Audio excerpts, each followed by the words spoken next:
Hello, আমি কি detective বক্সির সাথে কথা বলছি? হ্যাঁ নমস্কার, আমি ব্যোমকেশ বক্সি, তবে ডিটেকটিভ নই, সত্যান্বেষী।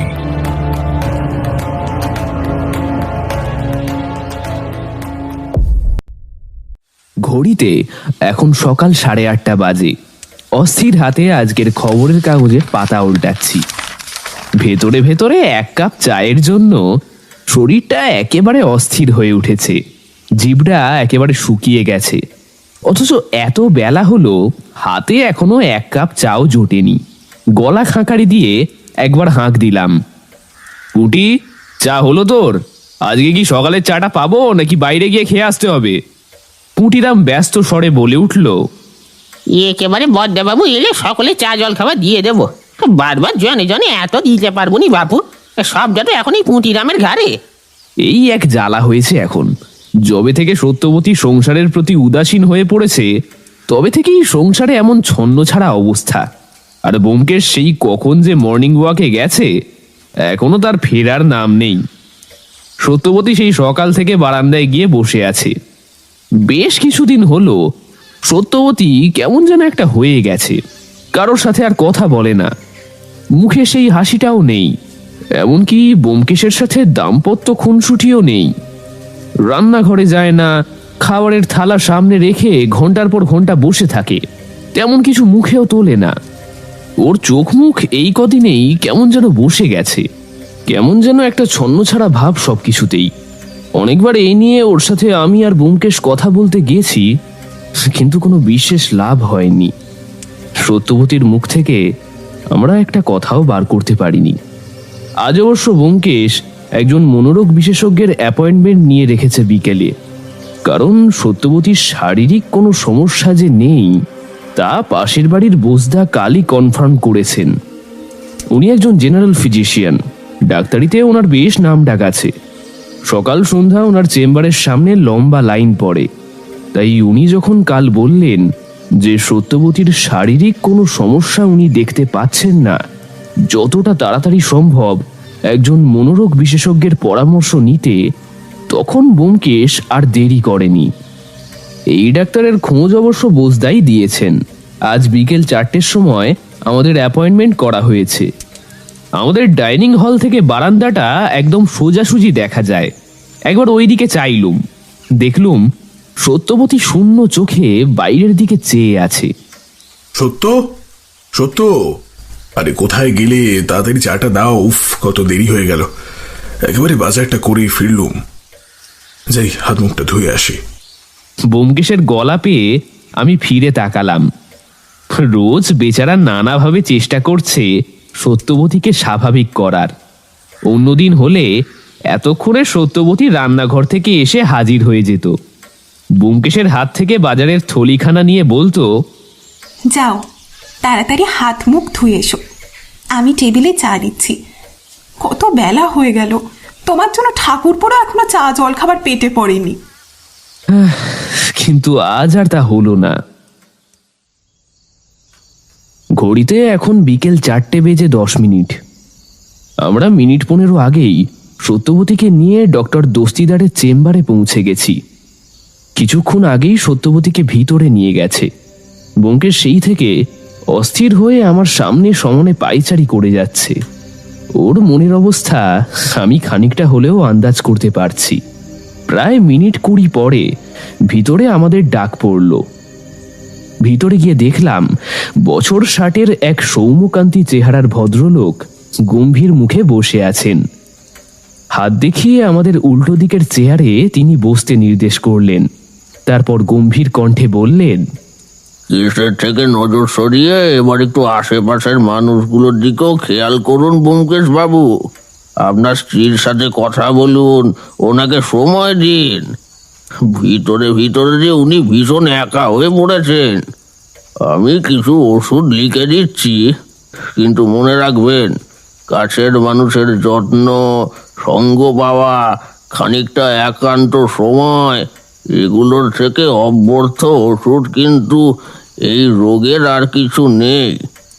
পারলে স্ত্রীকে নিয়ে সব কিছুর থেকে দূরে কোথাও ওনার ভালো লাগার জায়গায় কয়েকটা দিন কাটিয়ে আসুন। হাওয়া বদলও কিন্তু এই সব রোগে খুব তাড়াতাড়ি কাজে দেয়। ব্যোমকেশ দেখলাম অবনত মুখে ডাক্তারবাবুর কথা শুনছে। একজন জাঁদরেল সত্যান্বেষীও যে তার কাছের মানুষের কষ্টের কাছে খুব অসহায় হয়ে পড়ে, সেটা ব্যোমকেশকে দেখেই বুঝতে পারলাম।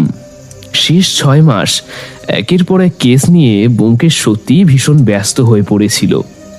বেশিরভাগ দিনই প্রায় মাঝরাতে বাড়িতে ফিরত, আর আমিও ওর সঙ্গেই থাকতাম। বেচারি সত্যবতী সারাদিন একা একা বাড়িতে কাটাতো, ব্যোমকেশের ওপর অভিমান করত। আর সেই অভিমান এতদিন একটু একটু করে জমেই বোধহয় আজকের এই অবস্থা হয়েছে। আমরা ডাক্তারবাবুকে নমস্কার করে সত্যবতীকে নিয়ে বাড়ি ফিরে এলাম। আমরা এখন দাঁড়িয়ে আছি এয়ারপোর্টের লাগেজ কাউন্টারে। কনভেয়ার বেল্ট বাহিত হয়ে যাত্রীদের ব্যাগপত্র আসছে। এয়ারপোর্টেরই 2 জন স্টাফ মিলিয়ে মিলিয়ে সেসব কিছু এরোপ্লেন থেকে নামা যাত্রীদের হাতে তুলে দিচ্ছে। আমরা 3 জন এই প্রথমবার বিদেশে যাচ্ছি। সেদিন ডাক্তারবাবু যখন হাওয়া বদল করে আসার কথা বললেন, ব্যোমকেশ সেদিন বাড়ি এসেই ঠিক করে নিয়েছিল এতদিন ধরে জমানো টাকার সবটুকু একত্র করে হলেও সব কিছু ছেড়ে, এই শহর ছেড়ে অনেক দূরে কিছুদিন সত্যবতীকে নিয়ে ঘুরে আসবে। বিদেশ ভ্রমণের শখ সত্যবতীর বহুদিনের।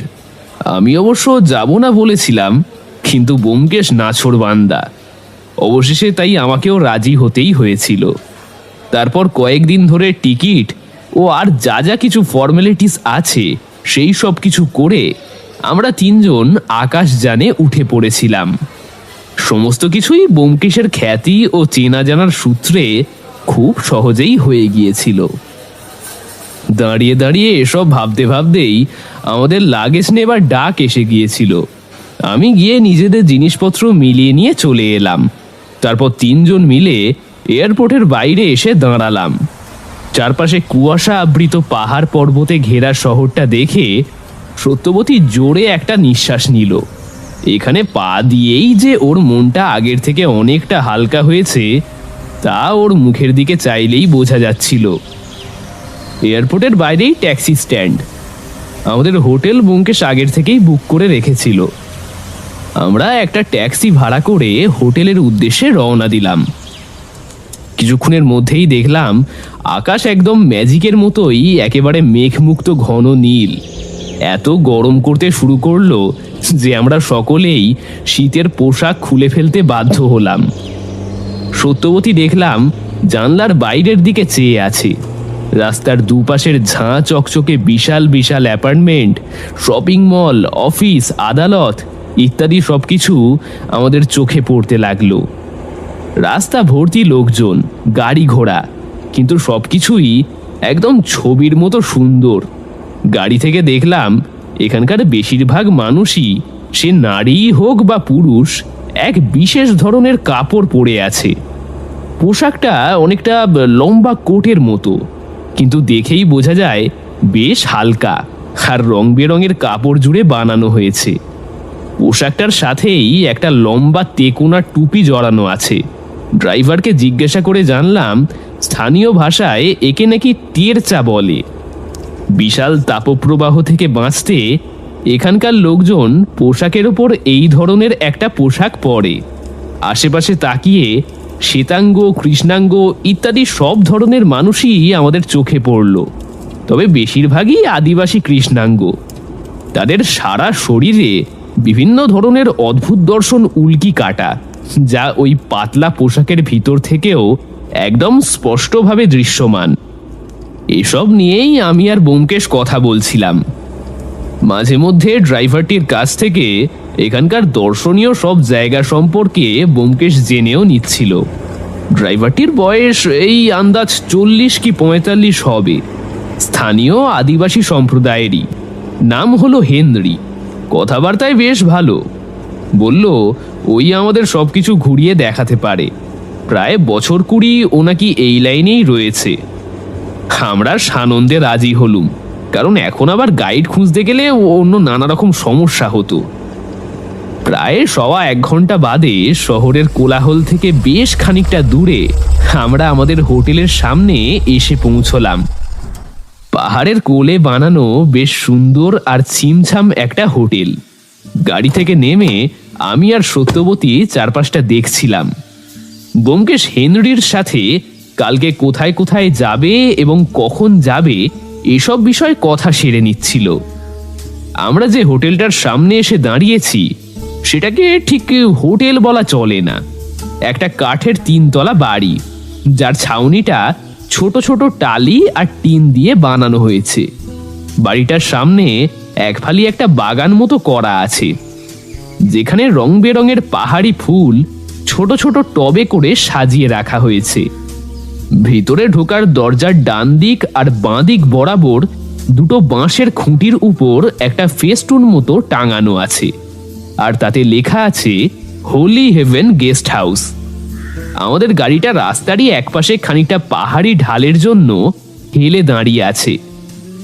এরই মধ্যে সকালের সূর্যটা মেঘের আড়ালে হারিয়ে যাওয়ায় পুরো উপত্যকা জুড়ে একটা ছায়া নেমে এসেছে যেন। আমরা রিসেপশন হলে গিয়ে ঢুকলাম।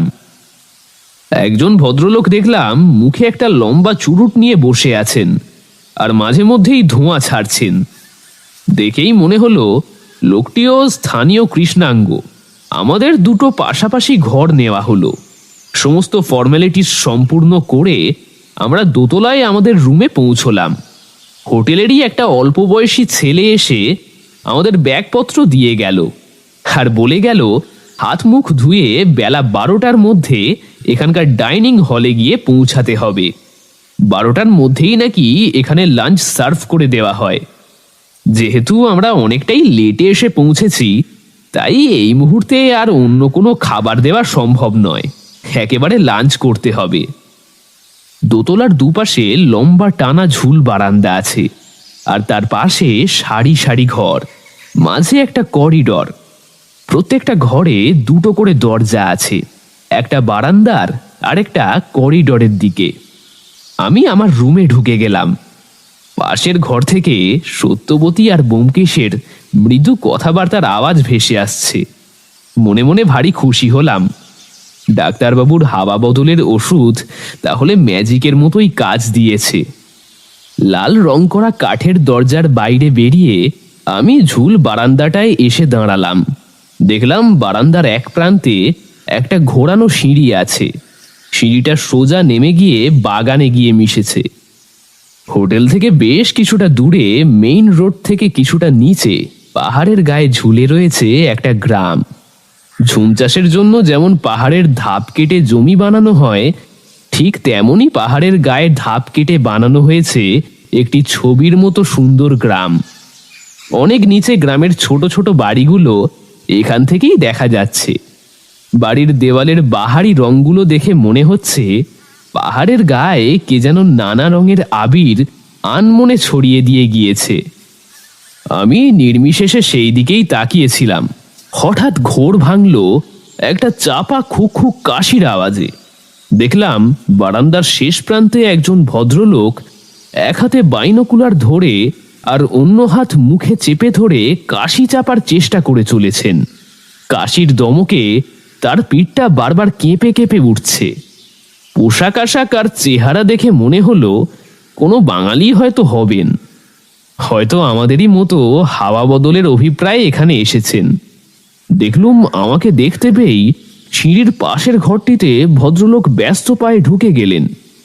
এই এক পলকের চোখাচোখিতেই মনে হলো ভদ্রলোককে কোথায় যেন দেখেছি। মনে মনে ভাবলুম ব্যোমকেশকে বলে একদিন গিয়ে ভদ্রলোকের সাথে পরিচয় করে আসব, আর উনি যদি বাঙালি হন তাহলে তো সোনায় সোহাগা। এই বিদেশ বিভুঁইয়ে নিজের দেশের মানুষ দেখলে বড়ই আপন লাগে। হাত মুখ ধুয়ে ব্যোমকেশ, সত্যবতী আর আমি নিচের ডাইনিং হলে এসে পৌঁছলাম। দেখলাম 2-1 বিদেশি ট্যুরিস্ট তাদের লাঞ্চ সারছেন। আমরা গিয়ে জানলার পাশে একটা টেবিলে গিয়ে বসলাম। কিছুক্ষণের মধ্যেই একজন ওয়েটার এসে গরম গরম খাবার দিয়ে গেল। সত্যবতী বলল, ইস, এইসব কাঁচা শাক পাতা খেয়ে কি করে এখানে 15টা দিন কাটাবো কে জানে। এই ঠাকুরপো, জিজ্ঞাসা করো না এখানে বাঙালি খাবার পাওয়া যাবে কিনা। অনেক জায়গাতেই তো রাখে। আমি কিছু বলতে যাব তার আগেই ব্যোমকেশ বলে উঠল, অজিত, যাও যাও দেখো এখানে ডাল ভাত পাওয়া যায় কিনা। আরে তোমার বৌঠানকে বোঝাও যে চারপাশে পাহাড় আছে মানে এটা দার্জিলিং নয় যে চাইলে এখানে বাঙালি খাবার দাবারও পাওয়া যাবে। সত্যবতী রাগ দেখিয়ে বলে উঠল, ঠাকুরপো, ওনাকে বারণ করো বলছি এরকম করতে। আমি কিন্তু খাবার ফেলেই উঠে যাব। কত করে বলেছিল দুটো মুড়ি অন্তত নিয়ে নি, তা না এখন ঘাস পাতা চিবো। কি দরকার ছিল বাপু একেবারে বিদেশে হাওয়া বদল করতে আসা। আর আমার সত্যর যে বহুদিনের শখ ছিল একবার আকাশপথে উড়ে দেশের বাইরে ঘুরে আসার, আমি কি আমার সত্যবতীর কোনো ইচ্ছা অপূর্ণ রাখতে পারি? ব্যাস এইটুকুতেই কাজ হলো। সত্যবতী লজ্জা লজ্জা মুখে একবার খালি বলল, ধ্যাৎ, বলে ওই আধসিদ্ধ খাবারগুলোকেই যেন অমৃত মনে করে খেতে লাগলো। আমি মনে মনে ব্যোমকেশকে বাহবা দিলুম। খাওয়া দাওয়া শেষ করে টেবিল থেকে উঠে সিঙ্কের দিকে এগোতে যাব এমন সময় দেখলাম বারান্দার বাইনোকুলার হাতের সেই ভদ্রলোকটি দাঁড়িয়ে আছেন। সঙ্গে অবশ্য আরো দুজন ভদ্রলোক আছেন, যাদেরকে নন বেঙ্গলি বলেই মনে হলো। ভদ্রলোক ব্যোমকেশের সামনে এসে দাঁড়িয়ে অবাক হয়ে বললেন, আরে সত্যান্বেষী ব্যোমকেশ বক্সী না? তা আপনি এখানে? আপনার সঙ্গে যে এখানে দেখা হতে পারে তা আমার কল্পনাতীত। চিনতে পারছেন? আরে ডক্টর পাকরেশি যে, আপনাকে না চিনার উপায় আছে? আপনার বিভিন্ন ইনভেনশন চিকিৎসা বিজ্ঞানে যে পরিমাণে আলোড়ন ফেলেছে তা সর্বজন বিদিত। সেদিন একটা সায়েন্স জার্নালে আপনার রিসেন্ট গবেষণার উপর একটা আর্টিকেল পড়লাম। ক্যান্সারের উপর গবেষণায় আপনি তো অনেকটাই এগিয়ে গেছেন, আর আপনি যেই অধমকে চিনতে পেরেছেন এটা আমারই ভাগ্যি ভালো। পাকরাশি বাবু এবার ব্যোমকেশের হাত ধরে বললেন, এইরকম করে বলবেন না। তা কোন রুমে উঠেছেন? আমরা 32 নম্বর রুমে। সন্ধ্যার দিকে আসুন, জমিয়ে গল্পগুজব করা যাবে। সারা জীবন তো মাইক্রোস্কোপে চোখ রেখেই তো গেল। একটা সন্ধ্যা এমন গুণী মানুষের সান্নিধ্য পেলে বড় ভালো লাগবে। আমরা 38 নম্বর আর 39 নম্বর দুটো নিয়েছি। অবশ্যই আড্ডা হবে। আছি এখন দিন 15। যান খেয়ে নিন। অজিত, একটু জিরিয়ে নাও, বিকেল 5টায় বেরোবো। চারপাশটা একটু ঘুরে দেখে আসবো। আমি ঘরে ঢুকে দরজা বন্ধ করে বিছানায় গা এলিয়ে দিলুম। সারা দিনের ধকলের পর সহজেই চোখ লেগে এলো। হঠাৎ দরজায় কড়া নাড়ার আওয়াজে আমার ঘুমটা ভাঙলো। ঘড়ির দিকে চেয়ে দেখলুম 5টা বেজে গেছে। দরজায় নিশ্চয়ই ব্যোমকেশ আছে।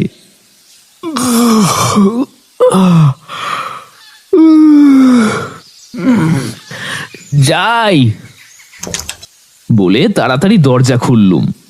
এ কি ঠাকুরপো, তুমি এখনো তৈরি হওনি? ব্যোমকেশ বলল, এ অজিত, তুমি তাড়াতাড়ি তৈরি হয়ে নিচে এসো, আমরা বাইরেটায় আছি। 10 মিনিটের মধ্যেই তৈরি হয়ে আমি নিচে নামলুম। ব্যোমকেশ বলল, চলো আশপাশটা একটু ঘুরে আসি। কালকে হেনরিকে বলা আছে ও সকাল সকালই চলে আসবে, তারপর ঘুরতে বেরিয়ে পড়বো। আমরা বেরোতে যাব এমন সময় মেইন গেটের মুখে সকালের সেই ভদ্রলোকের সাথে দেখা হলো। ডক্টর পাকরাশি, সঙ্গে ওনার আরো দুজন সঙ্গী। ডক্টর পাকরাশি ব্যোমকেশকে দেখে বললেন, কি ব্যোমকেশ বাবু, ঘুরতে বেরোচ্ছেন? হ্যাঁ, ওই আর কি, এই একটু আশপাশটা। তা আপনি? কিছু দূরে একটা জঙ্গল আছে, ওখানেই। Doctor Pakrashi, we are getting late, তাড়াতাড়ি আসুন। ডক্টর পাকরাশিকে থামিয়ে ঘ্যাস ঘ্যাসে গলায় ওনার সঙ্গে থাকা একজন দীর্ঘকায় ব্যক্তি বলে উঠল। লোকটাকে দেখলেই কেমন যেন একটা মনে হয়। ব্যোমকেশ বলল, এই পাকরাশি বাবু, এখন আসি। হ্যাঁ, ফিরে আপনি ঘরে থাকলে অবশ্যই কথা হবে। আমরা বেরিয়ে পড়লুম। প্রায় ঘন্টাখানেক এদিক ওদিক ঘুরে আমরা যখন হোটেলে ফিরলুম তখন রাত 8টা বাজে। পোশাক আশাক পাল্টে আমি আর ব্যোমকেশ বারান্দায় এসে দাঁড়ালুম। ব্যোমকেশ সিগারেটের প্যাকেটটা পকেট থেকে বার করে একটা সিগারেট আমায় দিলে, আর একটা নিজে ধরালে। তারপর দুটো লম্বা শুকটান দিয়ে বলল, এখানকার আবহাওয়া সত্যিই অনবদ্য, যাই বলো না কেন। আর সত্য তো এখনই অর্ধেক সেরে উঠেছে। দেখো, এখানে যেন আবার কোনো সত্য অনুসন্ধানে জড়িয়ে পড়ো না, তাহলে তোমার সত্য কিন্তু খেপে উঠবে। হ্যাঁ, চলো চলো, তোমার সাথে ডক্টর পাকরাশির আলাপটা করিয়ে আনি। ওই তো 32 নম্বরটা দেখাই যাচ্ছে, আলো জ্বলছে, তার মানে ভেতরেই আছেন নিশ্চয়ই। মহাগুণী মানুষ কিন্তু এই পাকরাশি বাবু, আলাপ করে ভালো লাগবে তোমার। চলো। আমরা দুজনে গিয়ে 32 নম্বর রুমের দরজায় টোকা মারলাম। ভেতর থেকে উত্তর এলো, দরজা খোলা আছে, প্লিজ গেট ইন। আমরা দরজা ঠেলে ভিতরে ঢুকলাম।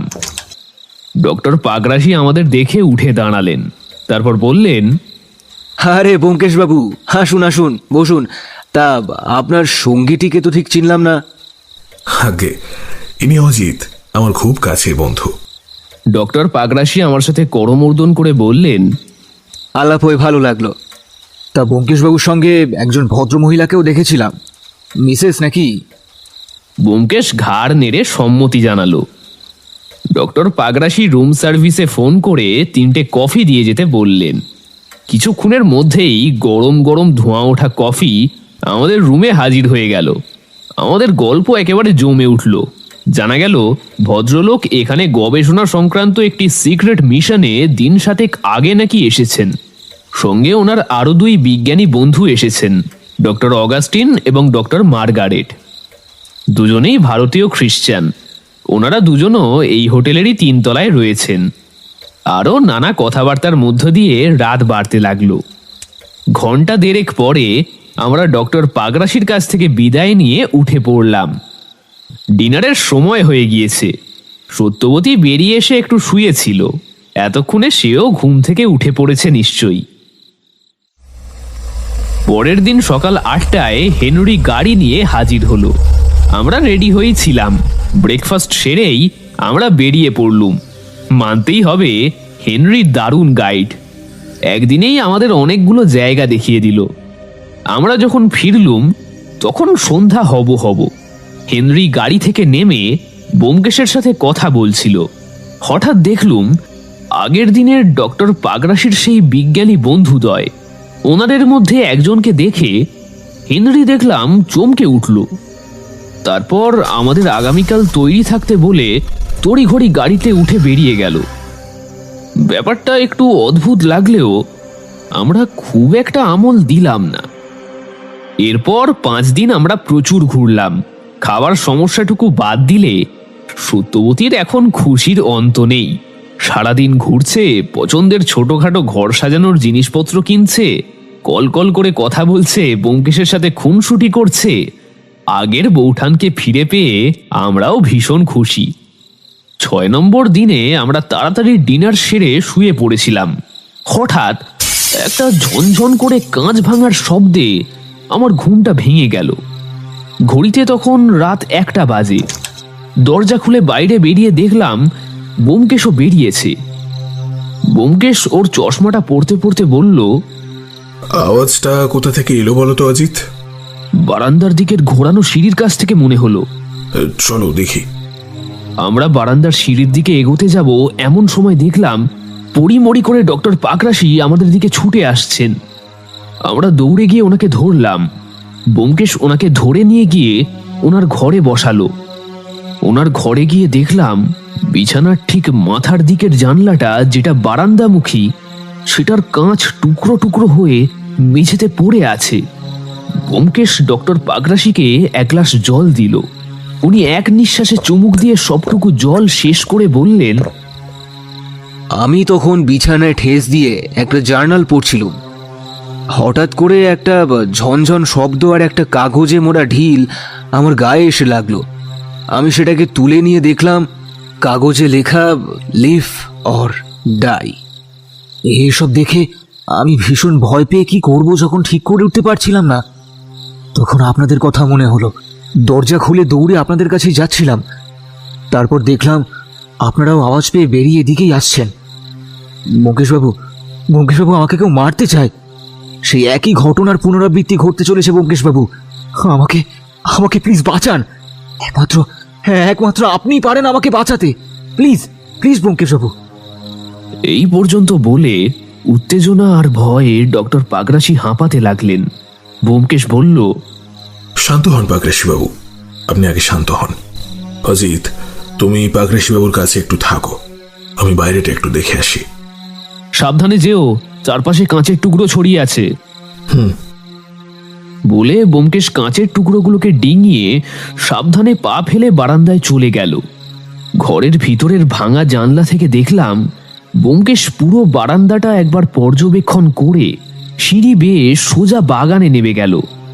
তারপর কিছুক্ষণ পরেই আবার ফিরে এসে বলল, রুম সার্ভিসে বলে এসেছি, ওরা এসে এখনই সব পরিষ্কার করে নিয়ে যাচ্ছে। ম্যানেজার আজকে হোটেলে নেই, কালকে ওর সাথে কথা বলা যাবে। অজিত, আমার মনে হয় না যে আজকে রাত্রে আর কিছু হতে পারে। কিছুক্ষণের মধ্যেই রুম সার্ভিসের একটি ছেলে এসে ভাঙা কাঁচের টুকরোগুলো পরিষ্কার করে দিয়ে গেল। আমরা ডক্টর পাগরাশিকে আশ্বস্ত করে আমাদের নিজেদের ঘরে ফিরে এলাম। পরের দিন আর সকাল সকাল বেরোতে পারলাম না।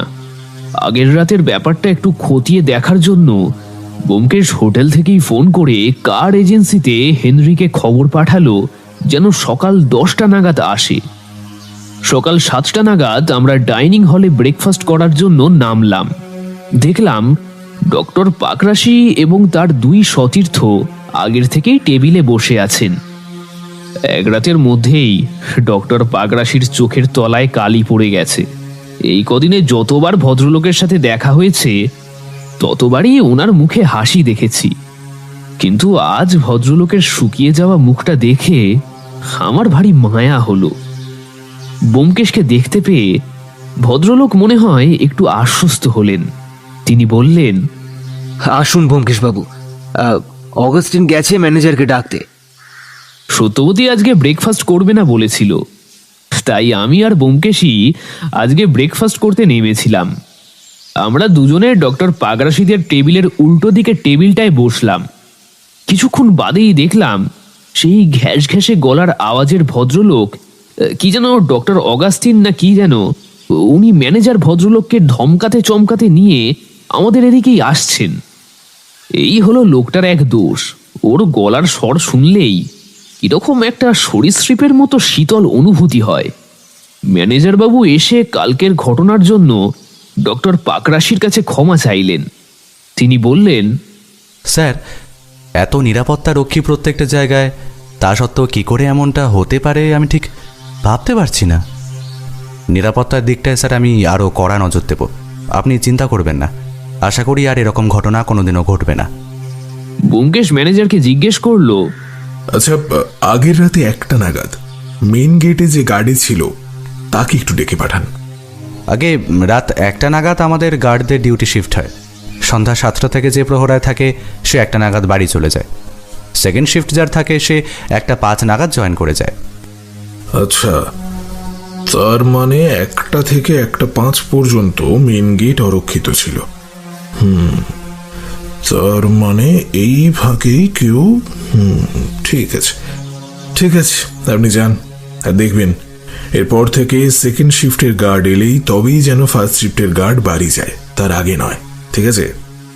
ডক্টর পাগরাশি কিছু একটা বলতে যাচ্ছিলেন, কিন্তু তার আগেই আবার ডক্টর অগাস্টিন তাকে থামিয়ে দিয়ে বললে, পাগরাশি, ছেলে মানুষই করো না। এসব উড়ো চিঠিতে তুমি কবে থেকে ভয় পেতে শুরু করলে? প্লিজ স্টপ প্যানিকিং, এসব কিছু হবে না। চলো চলো, এখন চলো, আমাদের ল্যাবে যাওয়ার সময় হয়ে গেছে। বলে প্রায় টানতে টানতে ডক্টর পাগরাশিকে নিয়ে চলে গেলেন। ডক্টর মার্গারেটও ওনাদের অনুসরণ করলেন। ব্যোমকেশ চোয়াল শক্ত করে কিছুক্ষণ সেই দিকে তাকিয়ে থেকে বলল, চলো অজিত, গিয়ে তৈরি হয়নি, বেরোতে হবে। আমরা বেরিয়ে পড়লাম। সেদিন হেনরি আমাদের সমুদ্র দেখালো। এই জায়গাটা বড় অদ্ভুত। এখানে যেমন বিশাল ঘন জঙ্গল আছে, তেমনি আবার বিশাল বিশাল সব পাহাড়, খরস্রোতা নদী, আবার উত্তাল সমুদ্রও আছে। এমন সহাবস্থান চট করে চোখে পড়ে না। সমুদ্রের পাড়ে ঝিনুকের তৈরি সুন্দর সুন্দর সব মালা বিক্রি হচ্ছিল। ব্যোমকেশ পছন্দ করে একটা মালা কিনে সত্যবতীকে পরিয়ে দিল। আজও আমাদের হোটেলে ফিরতে প্রায় রাত্রি 7:30 বেজে গেল। এখন চারপাশে বেশ ঠান্ডা। এখানকার আবহাওয়া এরকমই। দিনের বেলা ঠিক যতটা গরম, রাতে ঠিক ততটাই ঠান্ডা। দিনের বেলা তাপমাত্রা প্রায় 40 ছুঁই ছুঁই, আবার রাতে সেই তাপমাত্রাই 6 ডিগ্রিতে নেমে যায়। হেনরি তো বলেছিল কখনো কখনো নাকি তুষারপাতও হয়। আজও সেরকমই একটা রাত মনে হচ্ছে। আমরা কাঁপতে কাঁপতে হোটেলের রুমে ঢুকে গেলুম। ঢোকার মুখে দেখলুম কয়েকজন ট্যুরিস্ট লনে আগুন জ্বালিয়ে তাদের শরীর গরম করছে। আমরা তাড়াতাড়ি ডিনার সেরে নিজের নিজের রুমে গিয়ে কম্বলের তলায় সেঁধলুম। সারাদিন ধরে ঘুরে বেরোনোর ক্লান্তিতে আমার খুব তাড়াতাড়ি চোখ লেগে এলো। আবার হঠাৎ মাঝরাতে কাঁচ ভাঙার শব্দে আমার ঘুমটা ভেঙে গেল। ঘড়িতে তখন দেখলাম ঠিক রাত 1টা বাজে। আমি উঠে দরজা খোলার আগেই দেখলাম একটা পায়ের আওয়াজ দুদ্দার শব্দ করে সিঁড়ি দিয়ে নিচে নেমে গেল। ঠিক তার পিছু পিছু আরেকটা পায়ের শব্দ দৌড়ে সিঁড়ি বেয়ে নিচে নেমে তারপর কোথায় যেন মিলিয়ে গেল। বারান্দার দিকের দরজা খুলতেই ইমেল হাওয়ায় আমার প্রায় দাঁত কপাটি লেগে যাওয়ার জোগাড় হলো। আমি ডক্টর পাকরাশির ঘরে গিয়ে দেখলাম সেই একই আগের রাতের দৃশ্য।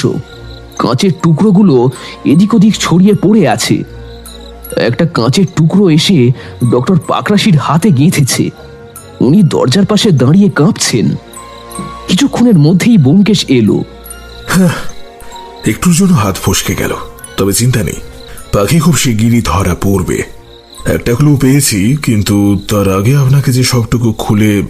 হে কি ডক্টর, আপনার হাতটা তো অনেকটাই কেটে গেছে। এ বাবা, এখনই ফার্স্ট এড করতে হবে। হে অজিত, যাও সত্যকে বলো ফার্স্ট এড বক্সটা নিয়ে আসতে। সত্যবতী এসে ফার্স্ট এড করে দিয়ে তারপর নিজের ঘরে চলে গেল। ডক্টর পাকরাশি এরপর বলতে শুরু করলেন, আজ থেকে বছর 7 আগে ভারত থেকে একজন বিজ্ঞানী এই দেশে আসেন এক সিক্রেট মিশন নিয়ে। ওনার নাম ছিল ডক্টর রাসেল। ওনার পিতামহ ছিলেন একজন বিখ্যাত প্রত্নতত্ত্ববিদ। তিনি ভারতেই এক ঐতিহাসিক স্থানে খনন কার্য চালাতে গিয়ে একটা চামড়ার বটুয়া আবিষ্কার করেন, যেটার মধ্যে তিনি 2টো কাগজের মতো টুকরো উদ্ধার করেন, যার মধ্যে একটা নকশা ছিল আর একটা অজানা ভাষায় 1 লাইন কিছু লেখা ছিল, যেটা তিনি সেই সময় সরকারের হাতে তুলে দেননি। তবে অনেক চেষ্টা করেও তিনি সেই লিপির পাঠোদ্ধার করতে পারেননি। পরবর্তীকালে তার পুত্র, যিনিও একজন বিখ্যাত বিজ্ঞানী ছিলেন, তিনি সেই লিপির পাঠোদ্ধার করতে পেরেছিলেন। নকশাটা ছিল এই দেশেরই কোনো এক গুপ্ত গুহার, আর অন্য একটি কাগজে লেখা ছিল কোনো এক মারণ ব্যাধি নিরাময়ক ওষুধ বানানোর ফর্মুলা। উনি অনুমান করেছিলেন ওই নকশা ধরে এগোলেই খোঁজ পাওয়া যাবে এমন কোনো জিনিসের যা কোনো মারণ ব্যাধির অব্যর্থ ঔষধি বানাতে কাজে লাগে। তবে তিনি এই মহৌষধির অভিযানে যেতে পারেননি। তার আগেই তার মৃত্যু হয়। পিতামহ ও পিতার অপূর্ণ কাজের দায়িত্ব নিজের কাঁধে তুলে নেন ডক্টর রাসেল। তিনি এদেশে আসেন এবং এই হোটেলে এই রুমে থেকেই তার অভিযান চালাতে শুরু করেন। জানা যায় এখানকার বিভিন্ন জায়গায় খোঁজ চালিয়ে স্থানীয় আদিবাসীদের জিজ্ঞাসাবাদ করে তিনি পৌঁছে যান সেই গুহায়। সেই গুহার পাশেই বইতে থাকা এক খরস্রোতা নদী। প্রতি বছর আগস্ট থেকে সেপ্টেম্বরের মধ্যবর্তী সময় সেই নদী পরিণত হয় রক্ত নদীতে। সেই রক্ত নদীর পাশেই আছে এক গুহা। সেই খরস্রোতা রক্ত নদীর স্রোত বারবার সেই গুহায় আছড়ে পড়ায় গুহার পাথরের ক্ষয় হতে থাকে। আর ওই সময়ে ওই গুহার গায়ে জেগে ওঠে এক উদ্ভিদ। সেই উদ্ভিদের ফুল ব্যবহার করেই উদ্ধার হওয়া লিপির ফর্মুলা অনুযায়ী বানানো যায় মারণ ব্যাধির ঔষধি। ডক্টর রাসেল সফল হয়েছিলেন সেই ঔষধি বানানোয়। ওই ফুলের নাম দিয়েছিলেন রেড ব্লাড ফ্লাওয়ার। তিনি একটি ডকুমেন্টারি বানাচ্ছিলেন, কিন্তু এই সব হদিশ ও সেই ফর্মুলা ভারত সরকারের হাতে তুলে দেওয়ার আগেই রহস্যজনকভাবে এই হোটেল রুমেই তার মৃত্যু হয়। পোস্টমর্টেমেও ওনার মৃত্যুর কোনো ভ্যালিড রিজন কিন্তু পাওয়া যায়নি।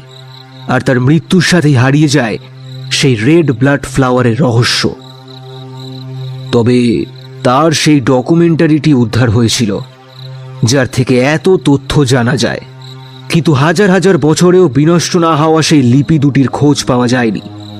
ওনার মৃত্যুকেও ওনার সতীর্থরা স্বাভাবিক মৃত্যু বলে মানতে নারাজ। এতটা বলে একটু থামেন ডক্টর পাকরাশি। তারপর একটু দম নিয়ে তিনি আবার বলতে শুরু করেন।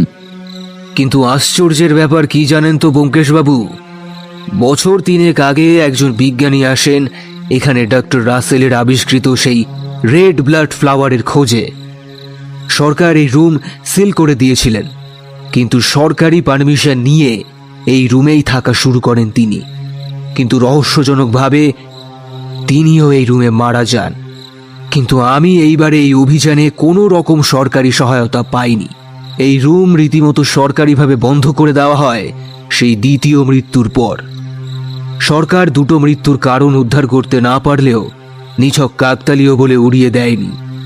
সরকারের সন্দেহ হয় যে কোনো ব্যক্তি বা দল হয়তো সেই ফর্মুলার লোভে হত্যা করছে বিজ্ঞানীদের, কিন্তু প্রমাণের অভাবে এই নিয়ে বেশি দিন তদন্ত করা যায়নি। আমাকে ম্যানেজারকে ঘুষ দিয়ে এই রুমে থাকার ব্যবস্থা করতে হয়েছে। আমার 2 সঙ্গীও আমার এই গোপন অভিযানের কথা জানে না। তারা জানে না আমরা একটা অন্য মিশনে। আমি যে সেই গুহার খোঁজ পেয়েছি মিস্টার বক্সি, তবে কি এবার আমার পা বলি হঠাৎ মেঝেতে ডক্টর পাকরাশি ঢলে পড়েন। ঘটনার আকস্মিকতায় আমি আর ব্যোমকেশ একেবারে হতভম্ব হয়ে যাই। মুহূর্তের বিহ্বলতা কাটিয়ে ব্যোমকেশ ডক্টর পাকরাশির নাড়ি চেক করতে যায়। ব্যোমকেশ, ডক্টর পাকরাশির কি হলো? ডাক্তারকে খবর দেব? আমি জিজ্ঞেস করি ব্যোমকেশকে। ব্যোমকেশ খলিত কণ্ঠে বলে, পুলিশকেও খবর দিতে হবে অজিত, কারণ উনি আর বেঁচে নেই। পরের দিনটা আমাদের ভীষণ ব্যস্ততার সঙ্গে কাটে।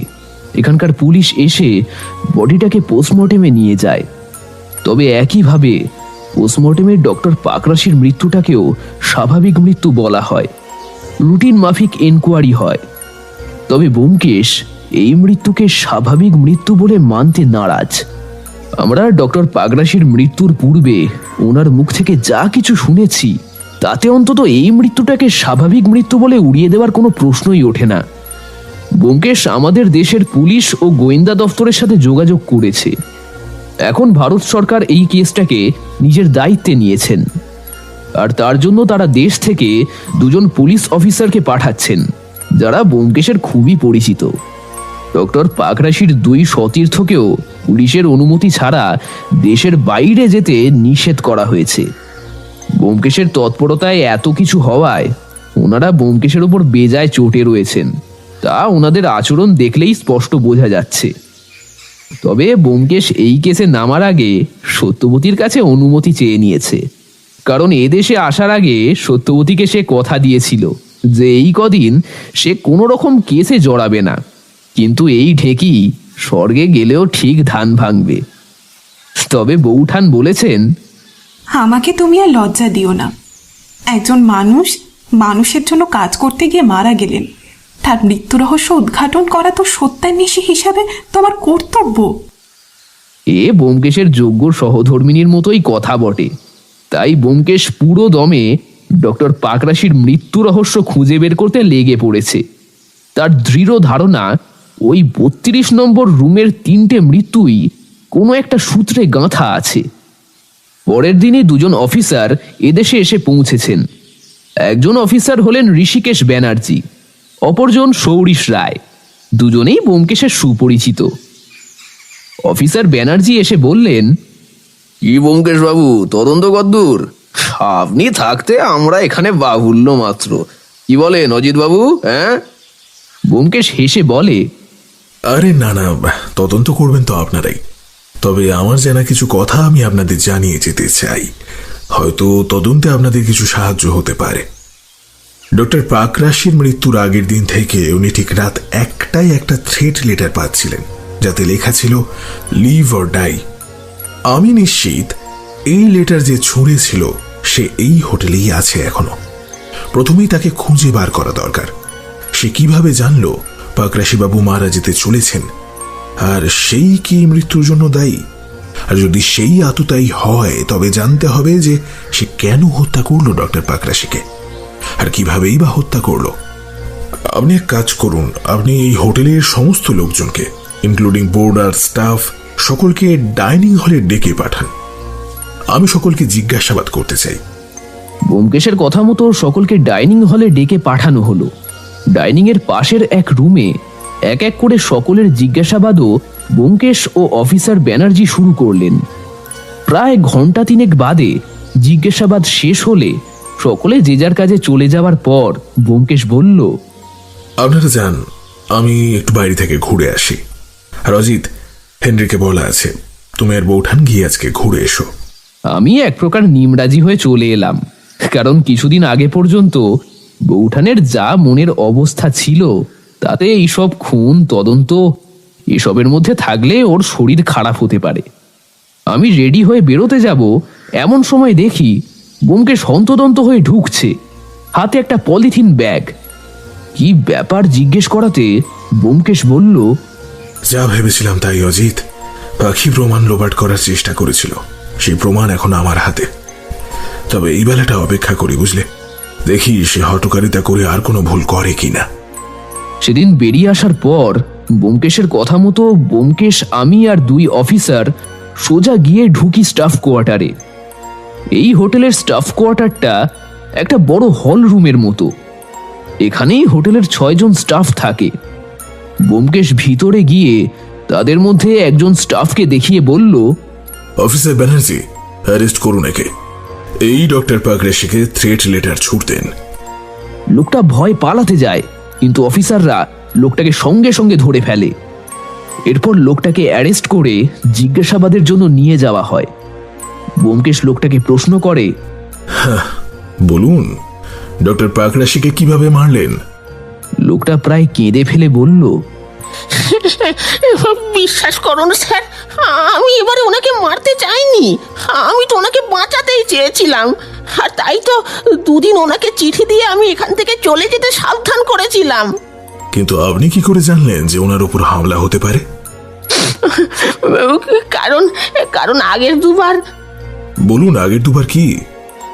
বিশ্বাস করুন স্যার, আমি যা করার সব না জেনে করেছি, আর তার শাস্তিও আমার সর্বশক্তিমান দিয়েছেন।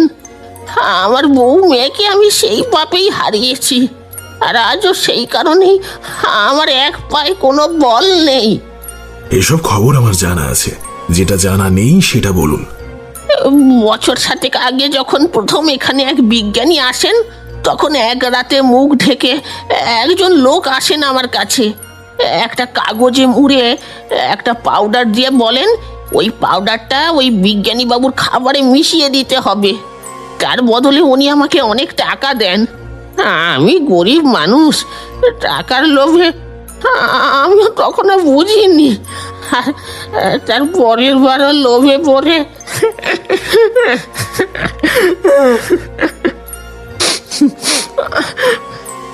এরপর দুহাত দিয়ে মুখ ঢেকে লোকটা ডুকরে কেঁদে ওঠে। ব্যোমকেশ বলল, আপনি লোকটিকে দেখলে চিনতে পারবেন? না স্যার, লোকটির পুরো মুখটা তো ঢাকা ছিল, তবে লোকটার কণ্ঠস্বরটা না একটু অন্যরকম ছিল। আমার স্পষ্ট মনে আছে স্যার, লোকটা কেমন যেন একটা মেয়েলি কণ্ঠস্বরে কথা বলছিল। স্ট্রেঞ্জ। ব্যোমকেশের ভ্রু দুটো দেখলাম কুঁচকে উঠল। তারপর ব্যোমকেশ অফিসারদের বলল, সব এই লোকটিকে হেফাজতে নিন অফিসার। হ্যাঁ, আর আমি না বলা পর্যন্ত ছাড়বেন না। সেদিন সন্ধেতে আমরা লনে বসে চা খাচ্ছিলাম। আমি ব্যোমকেশকে বললাম, আচ্ছা ব্যোমকেশ, আমায় একটা কথা বলো তো, তুমি কি করে জানলে যে এই লোকটাই আসল কালপ্রিট? ব্যোমকেশ চায়ে একটা লম্বা চুমুক দিয়ে তারপর বলল, না হে অজিত, এই আসল কালপিট নয়, এই তো কেবল পড়ে।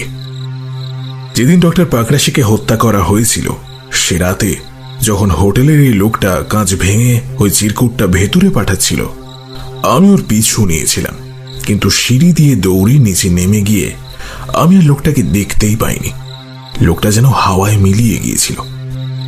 ফিরে আসছিলাম, হঠাৎ মনে হলো সেদিন সন্ধ্যায় খুব ঠান্ডা পড়ার জন্য এই হোটেলেরই কিছু বোর্ডার এদিক ওদিক ইতস্তত আগুন জ্বালিয়ে আগুন পোহাচ্ছিল।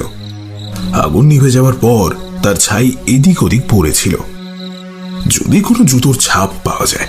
সে আশাতেই আমি টর্চ জ্বালিয়ে সিঁড়ির আশেপাশে খুঁজে দেখছিলাম। ঠিক তখনই এখানে এক বিশেষ ধরনের জুতোর ছাপ দেখতে পাই, যেটাকে বলে অর্থোপেডিক শু। এই জুতোর গঠনগুলো একটু আলাদা ধরনের হয়। সাধারণত যাদের পায়ে কোনো সমস্যা আছে বা শরীরের অন্য কোনো সমস্যার জন্য হাঁটতে অসুবিধা হয়, তারাই এই ধরনের জুতো পরে আর কি। কেন জানি না আমার বারবার মনে হচ্ছিল এই হোটেলেরই কেউ এর সাথে জড়িত। কারণ ভেবে দেখো অজিত, প্রথম দিন রাত 1টা থেকে 1:05 পর্যন্ত মেন গেটে ডিউটি শিফটিং এর কারণে অরক্ষিত থাকলেও পরের দিন তো তা ছিল না। তবে পাহারাদারদের নজর এড়িয়ে বাইরের কেউ ভেতরে ঢুকে কি করে এই কাজ করতে পারে?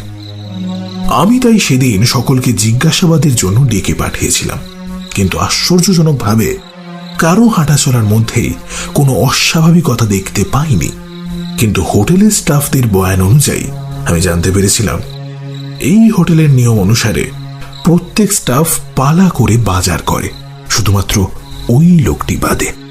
কারণ লোকটি নাকি বেশি হাঁটাচলা করতেই পারেন না, বেশি হাঁটলে তার সমস্যা হয়। আর এতগুলো বোর্ডারের পছন্দ অনুযায়ী নানান ধরনের খাবারের জন্য বাজার করতে হলে তো বেশ ভালো মতোই ঘোরাঘুরি করতে হয়ে থাকে, তাই সে চায় না বাজার করতে। ঠিক তখনই ব্যাপারটা আমার কাছে স্পষ্ট হয়ে যায়। আমি বুঝতে পারি যে আমি যে সন্দেহ করছি সেটা লোকটা বুঝে গেছে, তাই যতটা সম্ভব স্বাভাবিকভাবেই হাঁটাচলা করছে, অন্তত আমার সামনে। অর্থোপেডিক শুটাও আর সে পরেনি। আমি লুকিয়ে ওই স্টাফের জিনিসপত্র তল্লাশি করি, কিন্তু কিছুই পাই না। পরে নজর যায় ওই হল রুমেরই জানলার দিকে। জানলা দিয়ে নিচে তাকিয়ে দেখি জানলার নিচের ঝোপঝাড়ের এক অংশ একটু নুয়ে পড়েছে। সাধারণত ভারী কিছু ওপর থেকে পড়লেই এরকম ভাবে গাছপালা নুয়ে পড়ে আর কি। নিচে গিয়ে দেখি আমার সন্দেহই ঠিক, একজোড়া অর্থোপেডিক শু ওখানেই পড়ে আছে, যার সোলে ছাইয়ের ট্রেসও পাওয়া গেছে। যাই হোক ব্যানার্জি, আপনাকে এখনই আমার একটা কাজ করে দিতে হবে। এই হোটেলে 7 বছর আগে যে কদিন ওই বিজ্ঞানী ডক্টর রাসেল ছিলেন, সেই কদিনে এই হোটেলের ল্যান্ড ফোনের কল রেকর্ডটা আমাকে একটু বের করে এনে দিতে হবে। সে হয়ে যাবে ব্যোমকেশ বাবু, আমায় খালি আজকের রাতটা সময় দিন, ব্যানার্জি বাবু বলেন। পরের দিন সকালবেলা সৌরিশবাবু এসে কল রেকর্ডটা ব্যোমকেশের হাতে দেয়। ব্যোমকেশ মনোযোগ সহকারে সেটাকে দেখতে থাকে। তারপর খানিক বাদেই আপন মনে বলতে থাকে, স্ট্রেঞ্জ, বাঙালি বিজ্ঞানী। ডেটটা একটু আসছে বলে ব্যোমকেশ সোজা রিসেপশনের দিকে এগিয়ে যায়। আমিও ব্যোমকেশের পিছু নিই।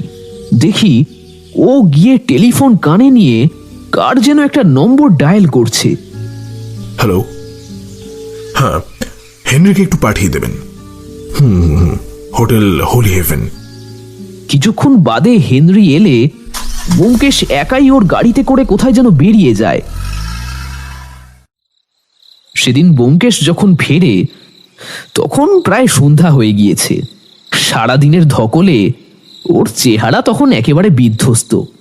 এসেই দুজন অফিসারকে ডেকে বলে, অফিসার, এখনই ডক্টর অগাস্টিন আর ডক্টর মার্গারেটের এখানকার পার্সোনাল ল্যাবে আমাদেরকে যেতে হবে। অনেক প্রশ্নের উত্তর এখনো মিলছে না, তবে দেখবেন এ কথা যেন কাকপক্ষিতেও টের না পায়। রাত তখন প্রায় 9:30 বাজে। আমরা চারজনে ডক্টর অগাস্টিন আর ডক্টর মার্গারেটের ল্যাবের উদ্দেশ্যে বেরিয়ে পড়লাম। ওখানে গিয়ে ব্যোমকেশ বেশ কিছুক্ষণ তল্লাশি করার পর একটা এভিডেন্স ব্যাগে কিছু হোয়াইট পাউডারের মতো রিএজেন্ট ভরে নিয়ে তারপর হোটেলে ফিরে আসে। হোটেলে এসে এই এভিডেন্স ব্যাগটাকে ব্যোমকেশ ফরেন্সিক টেস্টে পাঠায়। পরের দিন রিপোর্ট পাওয়ার পর ব্যোমকেশ রিপোর্টটা হাতে নিয়ে বলে ওঠে, স্ট্রেঞ্জ, সিম ডিসকভারি। অথচ এটা নিয়ে তো 7 বছর আগেই গবেষণা বন্ধ হয়ে গিয়েছিল। এর ফর্মুলা তো একমাত্র এটা কি করে সম্ভব, এটা কি করে সম্ভব? হ্যাঁ, কিছু ভেবে পাচ্ছি না, কি করে সম্ভব এটা।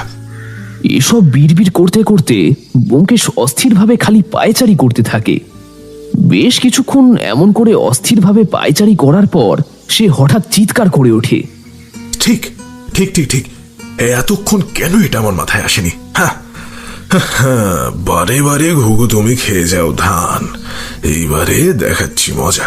চলো অজিত, অফিসারদের সাথে কথা বলে একবার 3 তলা থেকে ঘুরে আসি, লাগলে তুক না লাগলে তাক, কি বলো? হ্যাঁ। ব্যোমকেশের এই অদ্ভুতভাবে কথা বলার অর্থ আমি ভালোই বুঝি। ও যখন খুনি পর্যন্ত প্রায় পৌঁছে যায়, ঠিক তখনই ও এরকম ভাবে কথা বলে। তাহলে কি ব্যোমকেশ? না, উত্তেজনায় এবার আমার পেটটা গুড়গুড় করে উঠল। কিন্তু আমি জানি এখন ব্যোমকেশকে জিজ্ঞাসা করলে কোনো কথার উত্তরই ও এখন দেবে না। যতক্ষণ না ও নিজে থেকে মুখ খোলে ততক্ষণ ধৈর্য ধরা ছাড়া আর কোনো উপায় নেই। পরের দিন ভোর 4টে, চারিদিক একেবারে কুয়াশাচ্ছন্ন। 1 হাত দূরে পর্যন্ত কাউকে দেখা যাচ্ছে না। আমরা 4 জন জঙ্গলের মধ্যে দিয়ে এক ছায়ামূর্তির পিছু নিয়েছি। এখানকার জঙ্গলের ঘনত্ব খুব বেশি, সমান তালে ঝোপঝাড় রয়েছে। পায়ের নিচের জমি কোথাও কোথাও সমতল, আবার কোথাও বা খাড়াই হয়েছে। অনুসরণ করতে করতে পথে কোথাও কোথাও ছোট ছোট নদী খাত পড়তে লাগলো, আবার কোথাও বা পচা ডোবা। পচা জলকাদার গন্ধে আমাদের গা গুলিয়ে উঠছিল। কিন্তু আমাদের সামনের ব্যক্তি বেশ অভিজ্ঞের মতো এগিয়ে চলতে লাগলো।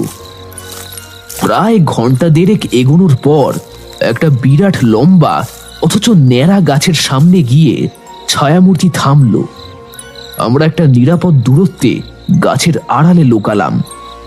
দেখলাম লোকটা একবার এদিক ওদিক দেখে নিয়ে গাছটাকে বাঁ হাতে ফেলে তারপর এগোতে লাগলো। কিছু দূর যাবার পর আমরা সকলেই কুলকুল করে একটা শব্দ পেতে লাগলাম। বুঝলাম আশেপাশেই কোথাও কোনো বেগবতী নদী বয়ে চলেছে। কিছুক্ষণ বাদেই ডক্টর পাকরাশির বলা সেই রক্ত নদীর দেখা মিলল। জলটার রং অদ্ভুত রকমের লাল রক্তের মতো। দেখলাম লোকটা নদীটার ধার বরাবর এগিয়ে যেতে লাগলো। কিছু দূর এগোতেই একটা গুহা চোখে পড়ল। খরস্রোতা নদীর জলস্রোত বারংবার আছড়ে পড়ায় গুহার একপাশ ক্ষয়ে গিয়ে প্রায় ভেঙে পড়েছে। কুলকুল শব্দে ভেতরে জল ঢুকছে। লোকটা একটা মশাল জ্বালিয়ে অতি সাবধানে পা ফেলে সেটার ভিতরে ঢুকলো। গুহার ভেতরটা ভীষণ পিছল। আমরাও সাবধানে এগোতে থাকলাম। কিছু দূর যাবার পর দেখি একটা বুনো ফুলের সুবাসে চারপাশ যেন ভরে উঠেছে। সেই ছায়ামূর্তি দ্রুত হাতে এক জায়গার পাথর সরিয়ে একটা চামড়ার বটুয়া বের করে আনলো। তারপর একটা ক্রূর হাসি হেসে সে মেয়েলি গলায় বলে উঠল, এরপর পৃথিবীর শ্রেষ্ঠ বিজ্ঞানী হয়ে ওঠা থেকে কেউ আমাকে আটকাতে পারবে না। এই সেই রেড ব্লাড ফ্লাওয়ার, এই সেই ঐতিহাসিক ফর্মুলা। 7-7টা বছর ধরে এই দিনটার জন্য আমি শুধু অপেক্ষা করেছি। এই জন্যই বলে যার শেষ ভালো তার সব ভালো। কিন্তু আপনার ক্ষেত্রে তো শেষটুকু ভালো হলো না মিস্টার অগাস্টিন, ওরফে 7 বছর আগে মৃত mister Jackson. Mister Augustine, you are under arrest. আমরা আজকে সকালের ফ্লাইটে কলকাতা ফিরেছি। সন্ধ্যাবেলা বৌঠান 3 কাপ চা আর ফুলকপির পকোড়া নিয়ে এসে টেবিলে রেখে বলল, এবার ব্যাপারখানা আমাদের খুলে বলো দেখি, আর ধৈর্য রাখা যাচ্ছে না। আমিও বৌঠানকে সমর্থন করলাম। ব্যোমকেশ চায়ের কাপে একটা লম্বা চুমুক দিয়ে বলল, হোটেলের ওই স্টাফকে কি করে ধরলাম তা তো তোমরা শুনেছই। তারপর থেকেই বলি, আমি খানিকটা ওয়াইল্ড গেস করি ডক্টর রাসেল যখন ওই হোটেলে ছিলেন তখনকার টেলিফোনের কল রেকর্ডটা জোগাড় করতে বলি। ওই কল রেকর্ডেই আমি দেখি এক ভারতীয় বিজ্ঞানী ডক্টর জ্যাকসনের নাম। এই বিজ্ঞানীর সাথে ডক্টর রাসেলের প্রত্যেক দিন কথা হতো। এই বিজ্ঞানীর ব্যাপারে জানতে আমি এই শহরের সবচেয়ে প্রাচীন লাইব্রেরিতে যাই। ওখানে গিয়ে একটা খবরের কাগজের পাতায় একটা খবরে আমার চোখ আটকে যায়। সেই পাতায় লেখা ছিল ডক্টর জ্যাকসন 7 বছর আগে দুর্ঘটনায় মারা যায়। আমি এরপর ওনার সম্পর্কে আরো তথ্য জোগাড় করার জন্য খোঁজাখুঁজি করতে থাকি। দেখি একটা জার্নালে ওনার এক আবিষ্কার সম্পর্কে বেরিয়েছিল। উনি এমন একটা ড্রাগ আবিষ্কার করেন যেটার অল্প পরিমাণ ডোজ হাইপোক্যালেমিয়া প্রিভেন্ট করে। আবার সেই ড্রাগই শরীরে অতিরিক্ত মাত্রায় গেলে কার্ডিয়াক অ্যারেস্ট বা কিডনি ফেলিয়ার হয়ে মানুষ মারা পর্যন্ত যেতে পারে। এদিকে দেখো, ওই ড্রাগ শরীরে গিয়েই রিয়াকশন করে দুটো শরীরেই এসেনশিয়াল মিনারেল কনভার্ট হয়ে ব্লাডের সাথে মিশে যায়। ফলে পোস্টমর্টমেও ওই ড্রাগের কোনো ট্রেস পাওয়া যায় না। ড্রাগটির ভৌত ধর্ম হলো এর কোনো গন্ধ নেই এবং এটাকে ওই সাদা মোটা দানার নুনের মতো দেখতে। কিন্তু উনি ওই ড্রাগের ফর্মুলা কোথাও লিপিবদ্ধ করে যাননি, যার ফলে ওনার মৃত্যুর সাথে সাথেই ওই ড্রাগ নিয়ে রিসার্চও বন্ধ হয়ে যায়। কিন্তু আমার কেন জানি না মনে হয় কোথাও গিয়ে এই ড্রাগ দিয়েই ওই 3টে খুন করা হয়নি তো। কারণ হোটেলের স্টাফটি বলেছিল একজন অজ্ঞাত ব্যক্তি তাকে একটা পাউডারের মতো জিনিস দিয়েছিল খাবারে মেশানোর জন্য। কিন্তু হিসেব মতো একজন মৃত ব্যক্তি কিভাবে এসব করতে পারে? আমি এরপর আরো খোঁজ নিতে থাকি। তবে এবারে শুধুমাত্র জ্যাকসন নয়, আমি মার্গারেট, অগাস্টিন এদের সকলেরই খোঁজ নিতে থাকি। জানতে পারি যে এই জ্যাকসনের একটু মেয়েলি প্রকৃতির গলা ছিল এবং অগাস্টিন আজ থেকে 6 বছর আগে ইন্ডিয়ান সায়েন্টিস্ট অ্যাসোসিয়েশনে যোগ দেয়। তার আগের কোনো রেকর্ড তার নেই। ব্যানার্জি ভালো করে খোঁজ নিয়ে যাচাই করে জানতে পারে অগাস্টিনের সমস্ত কাগজপত্রই আসলে জাল। এরপরে 2 2 4 করা গেলেও দুটো মানুষে যে এক সেরকম কোনো কংক্রিট প্রমাণ আমার হাতে ছিল না। তাই জন্য আমরা অগাস্টিনের ল্যাবে তল্লাশি চালাই, আর ওখানেই পাওয়া যায় জ্যাকসনের আবিষ্কৃত সেই ড্রাগ। এরপর আর সন্দেহের অবকাশই থাকে না। হেনরির সাথে গাড়িতে ফেরার সময় হেনরি জানায় যে অগাস্টিনকে ওর খুব চেনা চেনা লাগছে। যেহেতু এই হোটেলে ও অনেক বছর আগে থেকে যাতায়াত করছে, তাই ওর এই কথাও আমার সন্দেহকেই আরো কংক্রিট করে। অগাস্টিন আমাদের বলেছিলেন উনি প্রথমবার এই দেশে এসেছেন। আচ্ছা, যদি তাই হয় তাহলে হেনরির ওকে চেনা চেনা লাগার কথা নয়। এইখানেই ওর মিথ্যেটা ধরা পড়ে যায়। আর তারপর তুমি আর আমি 3 তলায় গিয়ে ওকে শুনিয়ে শুনিয়ে বলতে থাকি ওই গুহার খোঁজ পুলিশ পেয়েছে। পরের দিনই আমরা তল্লাশি চালাতে যাব সেখানে। আর কি জানো, এতেই কাজ হয়। ফর্মুলা হাতছাড়া যাতে না হয় সেজন্যই ভোর রাতে অগাস্টিন ওরফে জ্যাকসন গুহা অভিযান চালায়, আর যথারীতি আমাদের জালে ধরা পড়ে। হোটেলের ওই স্টাফ জ্যাকসনের কণ্ঠস্বর শনাক্ত করেছে বলে ব্যোমকেশ থামলো, তারপর বলল, দেখলে, বলতে বলতে আমার চাটাই জুড়িয়ে গেল। সে আমি আরেক কাপ চা আনতে বলছি রমলাকে। তুমি তার আগে বলো তো, এমন কাজ উনি কিভাবে করলেন, কেন করলেন? ডক্টর রাসেল আর ডক্টর জ্যাকসন দুজনেই খুব ভালো বন্ধু ছিলেন। উনি ওনার সেই রেড ব্লাড ফ্লাওয়ারের আবিষ্কারের কথা হোটেল থেকেই ফোন করে তার বন্ধুকে জানিয়েছিলেন এবং এও বলেছিলেন ওই ফর্মুলা সহ বটুয়া তার কাছেই আছে এবং তিনি সায়েন্স অ্যাসোসিয়েশনকে সেটা খবর দিয়েছেন। খুব শীঘ্রই তিনি পৃথিবীর হাতে তুলে দেবেন তার এই আবিষ্কার। কিন্তু বন্ধুর মুখোশধারী জ্যাকসন বন্ধুর এই খবরে মোটেও খুশি হতে পারেননি। পৃথিবীর শ্রেষ্ঠ বিজ্ঞানী হবার লোভ তাকে দিয়ে এক জঘন্য চক্রান্ত করায়। উনি নিজের আবিষ্কার দিয়েই নিজের বন্ধুর প্রাণ নাশ করেন, কিন্তু ওনার উদ্দেশ্য সফল হয়নি। উনি এই ফর্মুলা এবং নকশা কোনোটাই খুঁজে পাননি। উনি ভেবেছিলেন নকশা আর ফর্মুলা বোধহয় ডক্টর রাসেলের কাছে হোটেলের রুমেই আছে, কিন্তু ভগবান এখানে তার খেলা খেলে দেন। কোনোভাবে রাসেলের কাছ থেকে ওই বটুয়া ওই গুহাতেই পড়ে যায়, কিন্তু জ্যাকসন হাল ছাড়েননি। যেহেতু ওনার কণ্ঠস্বর আর সবকিছুই পুরুষদের থেকে আলাদা, তাই সহজেই ওনাকে আইডেন্টিফাই করা যায়। সেই ভেবে উনি ওনার মৃত্যুর রিউমার ছড়িয়ে দেন, নিজে ছদ্মবেশ ধারণ করেন এবং নিজের কণ্ঠস্বর বদলে ওরকম অদ্ভুত এক ঘ্যাস ঘ্যাসে আওয়াজে কথা বলতে শুরু করেন। তারপর আবার এক বিজ্ঞানী বন্ধুর সাথে এখানে এসে একসাথে খুঁজতে থাকেন। দুজনের মিলিত প্রচেষ্টায় খুঁজে বের করেন সেই রক্ত নদী, যার জল অগস্ট থেকে সেপ্টেম্বরের মধ্যে পাহাড় ক্ষয় হয়ে আসা মিনারেলস মিশে গিয়ে লাল রক্তের মতো হয়ে যায়। তারা দুজনে খুঁজে পান সেই গুহা, সেই রেড ব্লাড ফ্লাওয়ার, কিন্তু ফর্মুলা তারা খুঁজে পাননি। কিন্তু এবারে ডক্টর জ্যাকসনের বন্ধু বিজ্ঞানী নিজেই গবেষণা করে ফর্মুলা বের করেন। এবারে এনাকেও হত্যার ষড়যন্ত্র করে সমস্ত ক্রেডিট একা নেওয়ার ব্যবস্থা করেন অগাস্টিন রূপে জ্যাকসন। কিন্তু এই বিজ্ঞানী কিছু একটা সন্দেহ করে সমস্ত ফর্মুলাটাই বিনষ্ট করে দেয়। এবারেও বিফল হন মিস্টার অগাস্টিন। এরপরে তিনি জানতে পারেন ডক্টর পাকরাশির এই গোপন অভিযানের কথা। তিনি লক্ষ্য রাখতে থাকেন ওনার অভিযানের ওপর। ডক্টর পাকরাশি সেই বটুয়া ওই গুহায় খুঁজে পান, কিন্তু ওখানে ওটা সেফ থাকবে ভেবে নিজের সাথে আর নিয়ে আসেননি। কিন্তু ডক্টর পাকরাশি নিজের অজান্তেই এই বটুয়া রেড ব্লাড ফ্লাওয়ারের হদিশ তুলে দেন ডক্টর জ্যাকসনের হাতে। হ্যাঁ, জ্যাকসন এরপর ডক্টর পাকরাশিকে হত্যা করেন আর ভাবেন যে পরিস্থিতি থিতিয়ে এলে ওই ফুল আর ফর্মুলা নিয়ে দেশে ফিরে আসবেন, মারণ ব্যাধির ওষুধ আবিষ্কারক হিসাবে সারা জগতে নাম করবেন। কিন্তু হতস্মি, ওনার এই প্ল্যানে বাঁধ সাধলাম আমি। যেটার মুখেই সবকিছু স্বীকার করেছে ডক্টর অগাস্টিন তথা ডক্টর জ্যাকসন। আমি মাথা নেড়ে বললাম, কিন্তু ব্যোমকেশ, ডক্টর পাকরাশিকে উনি মারলেন কিভাবে?